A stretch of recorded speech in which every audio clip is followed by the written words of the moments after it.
The Callisto Protocol is certainly one of the most disappointing games of 2022 for a lot of people. It earned its place on many people's most anticipated games of the year because it looked graphically very impressive and came from the minds of one of the original creators of Dead Space, a game which was responsible for really kickstarting the survival horror genre into the stratosphere of popularity. There had been other games in that genre before, but this game really just caused it to explode. So a lot of people were really hoping that this would be a spiritual successor through and through. And I will say, I think it is a good spiritual successor that's worth your time to play if you like these types of games. However, the big problem at launch was that it was totally broken, at least on PC.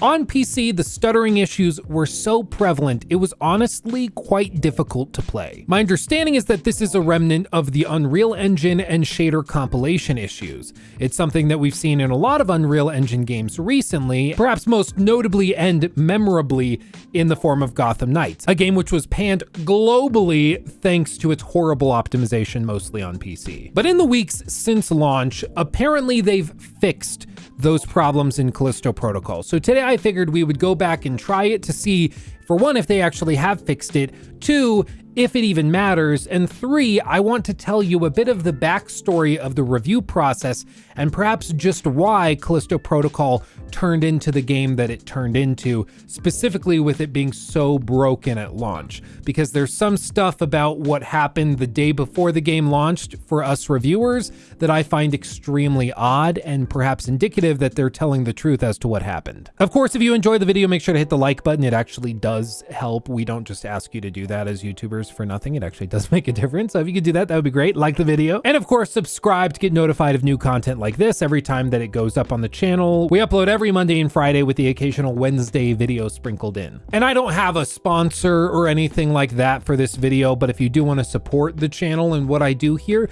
a great way to do that is to head over to lukestevens.tv.com and check out the merch, like this 16 times the detail mug, which does in fact have 16 times the detail. Isn't that right, Todd? How much detail does it have? 16 times the detail. Well, there you go. He said it. Again, lukestevens.tv.com. I have the link in the description box below, the like button if you want to check it out. Blah, blah, blah. You've heard it all before. Let's jump into it. So as you can see, they've got a huge list of patches and things that they've released recently.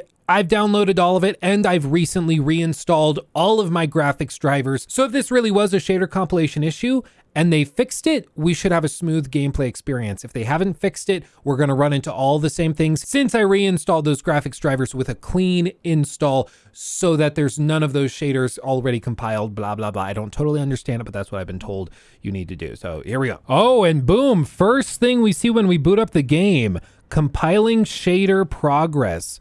That actually might do it. That wasn't a thing before. That's good to see. I guess while this is going, I can give you a little story as to what happened behind the scenes during the review process. Basically, the developers of the Callisto Protocol said that all of the shader compilation issues were directly tied to a big oopsie made by one employee. Basically, when they sent out the day one patch, they screwed up, didn't check one of the boxes, which would have apparently put in this compile shader thing. And as a result, the game launched globally on PC with major hitching issues and all sorts of problems that we already discussed. And that sounds kind of like it's not realistic, like that might be kind of a white lie or a fib, like just excusing why it launched broken, but I'm here to tell you that might actually be true. You see, the review process in general was really, really weird. We got the review codes late. Thank you to Krafton for sending the review code nonetheless. I mean, I still appreciate it. But I had about 38 to 40 hours to play through the entire game. Thankfully, for me at least, it turned out to only be about 9 hours long, and then to put together the video and the review and everything else. Now, the game also had its review embargo lift exactly at the time of the worldwide launch, which for me was at 10 p.m. To be completely honest, that's a little concerning. Normally, when we see that type of thing, it's indicative of basically the publisher trying to hide the game from reviewers so that the game is launched at the same time, pre-orders go to the non-refundable phase for a lot of people globally. So it's weird. It's concerning. Some great games have same-day review embargo lifts and dates. That is true. Some great games have had that, but it's not super common. Normally, games that are really, really good and very polished will give reviewers the game like a full week early. That's what it was for God of War Ragnarok. We got the game a full week and a half before the global launch. So to have the game reviews launch at the same time the game launches is always a bit of a red flag. It's concerning at the very least. So to outline this clearly, at 10 p.m. there was going to be the global worldwide launch when reviews would lift. I was playing through the game and creating my review over the course of that day before the worldwide launch. And what I noticed was at 3 p.m. there was a notification on Steam that there was a roughly 14 gigabyte patch, if I remember correctly. I think it was 12 to 14 gigs for me to download for the Callisto Protocol. That's pretty common for releases like this. Day one patch goes up a few hours before launch, so it pushes through all of the servers globally. Pretty normal. They said that there were a ton of fixes to this, and sure enough, when I booted the game up after that patch, I noticed that the stuttering was greatly decreased, though it still was there. So I tweaked the script in my review, and I edited out some of the sections where I really tore the game a new one for having those stutter problems, because it seemed like they had fixed a lot of it, though it still was certainly there. I mentioned it, but I wasn't super aggressive calling out all those stuttering problems. So then I filmed the video and everything's going along dandily from this 3 p.m. period towards the worldwide launch. But then at 6 p.m., another patch goes up. This one is 65 gigabytes and basically constitutes a re-download of the entire game. This is weirder. Normally there's a day one patch. That's perfectly ordinary. 2 big patches as a day one patch to me suggests that they screwed up in the first one or they screwed up in the second one. The point is there shouldn't be 2 major patches made before the game launches. Something went wrong on one of those 2. And I won't pretend to know exactly what went on in the background, but what seems to be the case is that they screwed up, sent out a huge re-download, repackaging or something of the game files, and as a result, they broke everything. Now, all of a sudden, when I launched the game after that 6 p.m. re-download, I noticed that everything was falling apart. The game was extremely stuttery. It seems like they undid everything that they fixed in that 3 p.m. patch. So then I desperately tried to put some of those sections back in the review video, and I tried to re-record some of the voiceover. It was a hectic day, let me just say. And then the global launch happened at 10 p.m. All of the reviewers had finished their reviews well before even 3 p.m. Usually they finish reviews a full day or two early. And so all of the reviews went up describing their experience with the game before that 3 p.m. patch, which was atrocious. And what just so happened to be more in line with the 6 p.m. patch, which broke everything again. I mean, it just goes to show everybody, it's really just not worth delaying the review process like this. People are going to find out. Reviewers are going to describe their experience with the game in the pre-release version of the game. And if the pre-release version of the game that you send to reviewers is atrocious, the reviews are going to reflect that. Just delay the game by a week, send reviewers the polished, patched version, and you'll get better reviews. I just don't get it. It's so weird to me. And the rest is history, as they say. We know what happened next. The game launched globally, tons of technical issues, and it was torn a new one as a result. Seemingly all because of a mistake made by one person during that 6 p.m. patch. But now let's see if they've actually fixed it. So now it has us accept the terms and conditions all over again, and we're brought to the main menu. We're gonna go into the graphics settings, and for this, I'm gonna start with high. I'm gonna go to lighting.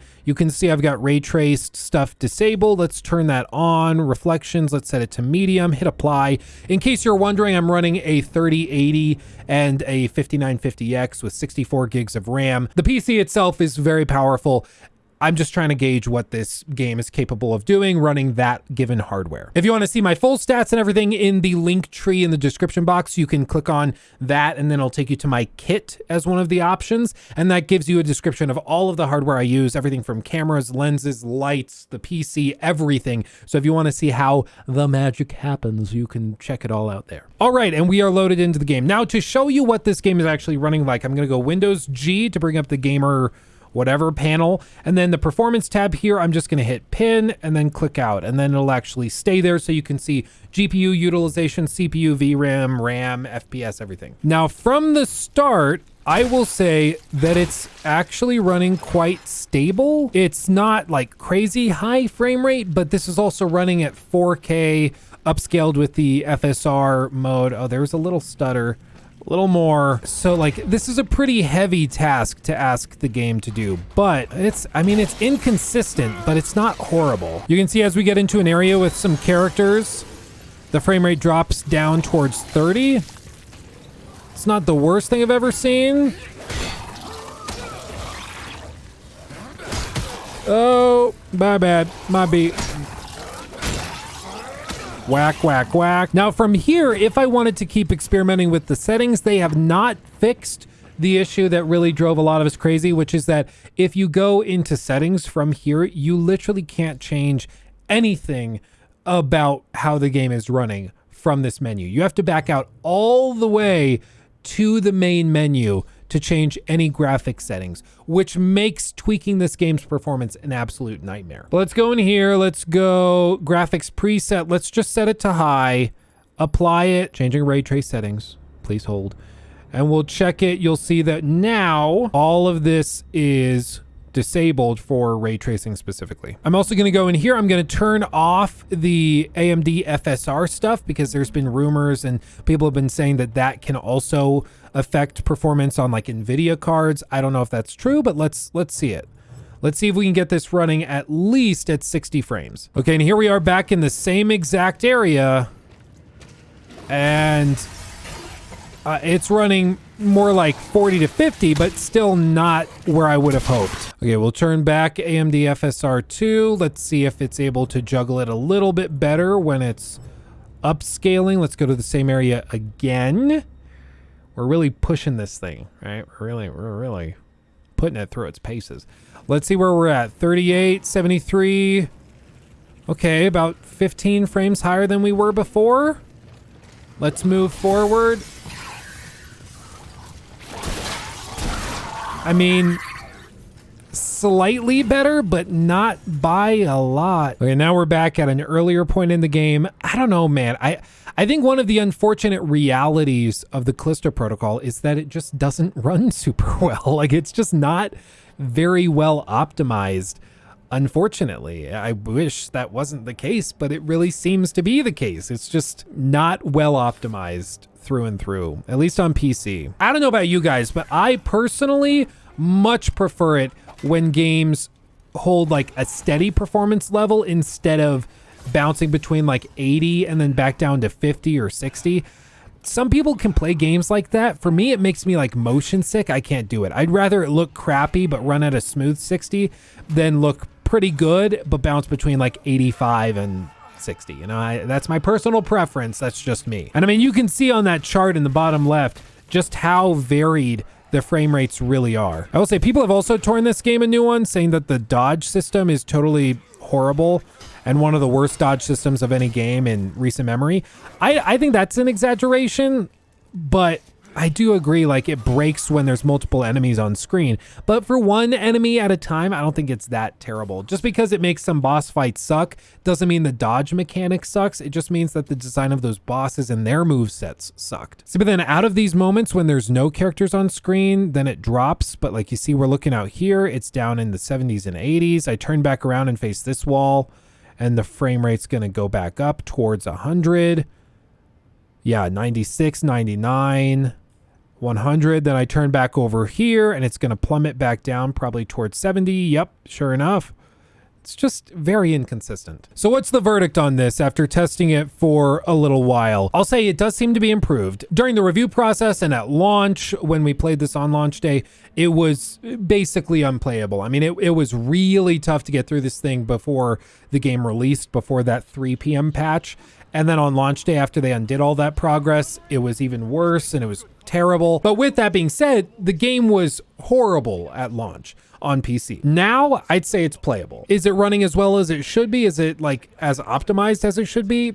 Probably not. But then again, this is a graphically intensive game. I mean, Look at the quality of the textures, the particle effects going on screen. It's a robust and demanding game, so I'm willing to sacrifice frame rate for that fidelity, certainly. But I would say the fact that you can't get above like a steady 60, even in moments of combat, is really frustrating. As somebody who's running this on pretty powerful hardware, but also with upscaling and using AI to make the game run at higher frame rates with rendering at lower resolutions, it's just kind of frustrating that it doesn't run even a little bit better. Oh, there's a stutter. Oh, did you see that? We plummeted. Look at that. Look at that on the graph. Let me get it in the light. Look at that. You can see that huge dip right as we cross this threshold, as it's probably loading in this next section. Okay, let's take the elevator. Let's see if that also hits us with another chug. I'm not a game developer. I don't understand how all of this works. I'm sure it's extremely difficult to get something this graphically impressive running at anywhere close to 60, 70, 80 frames. But that being said, I mean, it's literally their jobs.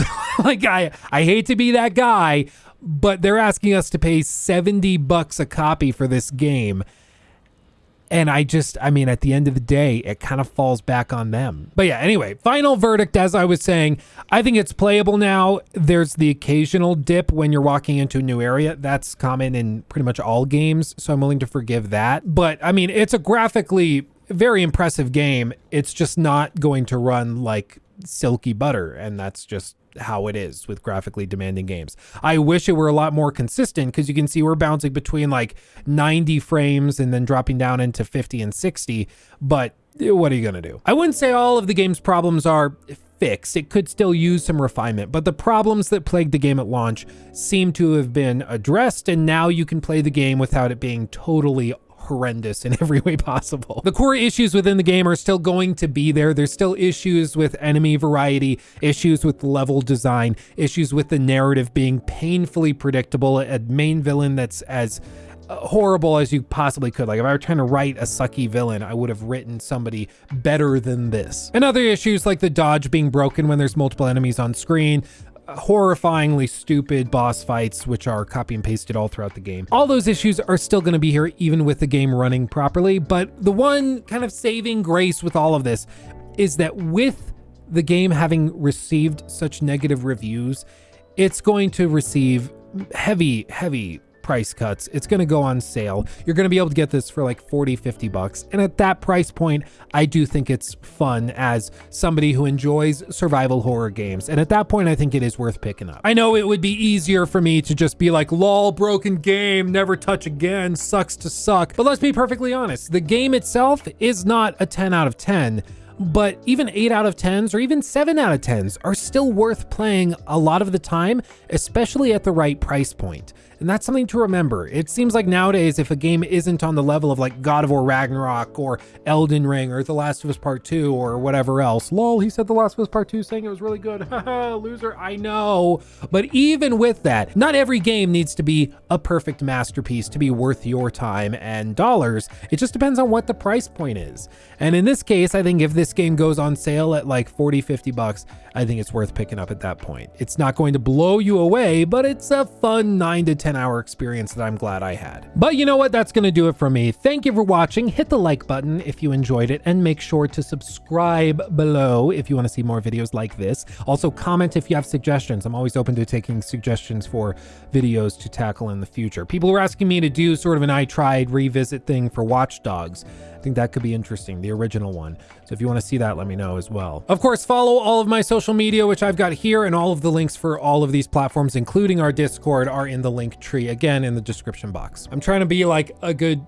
YouTube creator, influencer, cringe, whatever, and like use Twitter and Instagram and TikTok and stuff. It drives me crazy. I can't stand using Instagram or TikTok or anything, but like I have to. Apparently it's part of my job. So if you'd follow me over there, I would appreciate it. It would validate me, and who knows, maybe then I'd feel better about posting into the ether random thoughts and things that pop up into my brain.